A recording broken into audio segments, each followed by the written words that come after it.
So hey there, welcome back to another video of Ferguson Tech YouTube channel. And in this video, we'll be talking about our linked list consider linear or non-linear data sets data structures. So linked lists are considered both linear and non-linear data structures depending upon the application they are used for. When used for access strategies, they are considered as linear data structure.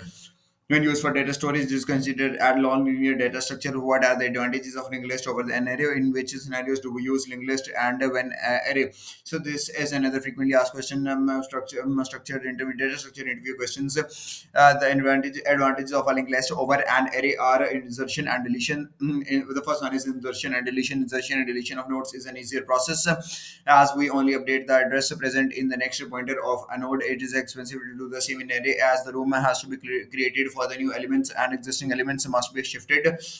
Second one is dynamic data structure. As a linked list is a dynamic data structure, there is no need to give an initial size as it can grow and shrink at a runtime by allocating and deallocating memory. However, the size is limited in an array as the number of elements is statistically stored in the main memory. The third one is no wastage of memory as the size of a linked list can increase or decrease depending on the demands of the program, and memory is allocated only when required. There is no memory wasted. In the case of an array, there is a memory wastage. There is a memory wastage.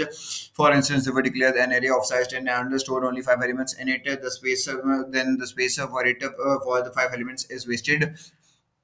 Fourth one is implementation. Data structures like stack and queues are more easily implemented using a linked list than an array. Some scenarios where we use a linked list over array are over an array are when we know the upper limit of the number of elements in advance.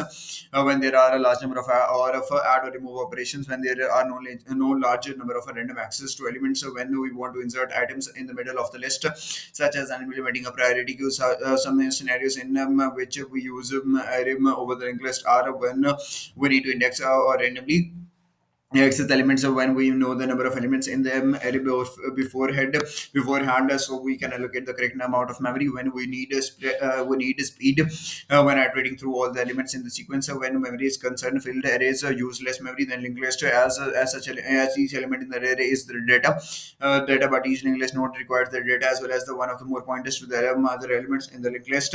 So in summary, we consider the requirements of space, time, and ease of implementation to decide whether to use a linked list or array. So 11th one is what is a doubly linked list. Give some examples. It is a complex type, a double-ended LL linked list of a linked list in which a node has two links, one that connects to the next node in the sequence and another that connects to the previous node. This allows a traversal across the data in elements in both directions. Examples include a music playlist with the next and previous navigation buttons, the browser cache with back, forward, visited pages, the undo and redo functionality on a browser where you can reverse the node to get the previous page. So 12th one, the next one is how do you reference all the elements in one dimension array using the indexed loop. We may access all the elements in one dimensional array. The counter counts down from 0 to maximum array size and minus 1. The loop counter is used as the array subscript to refer all to all the items to one dimensional array in succession. What are the dynamic data structures? Name a few. There are collections of data in memory that expand and contract to grow or shrink in size as a program runs. This enables the programmer to control exactly how much memory is to be utilized. Examples are the dynamic array, linked list, stack, queue, and heap. Enroll today for the Java certification training course to learn all about arrays, loops, operators, and more. Check out the course curriculum now. So 14th one is what is an algorithm. An algorithm is a step-by-step method for solving a problem or manipulating data. It defines a set of instructions to be executed in a certain order to get the desired output. 15th one is how why do we need to do an algorithm analysis. A problem can be solved in more than one way using several solutions. Algorithm analysis provides an estimation of the required resources and algorithm to solve a specific computational problem. The amount of time and the spaces resources required to execute is also determined. The time complexity of an algorithm quantifies the amount of time taken for an algorithm to run as fast as the function of the length of the input.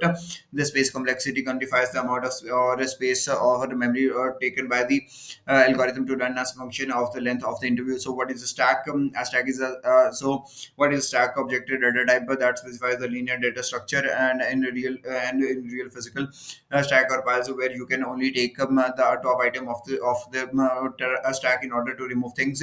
Thus insertion, push, and deletion pop of items take place at one end called the top of the stack with a particular order. LIFO, list last in first out, out, last in first out, or philo first in last out. So what are stacks? Use expressions, evaluations, or conversion of evaluating prefix, postfix, or infix expressions, index parsing, string reversal, parenthesis checking, backtracking.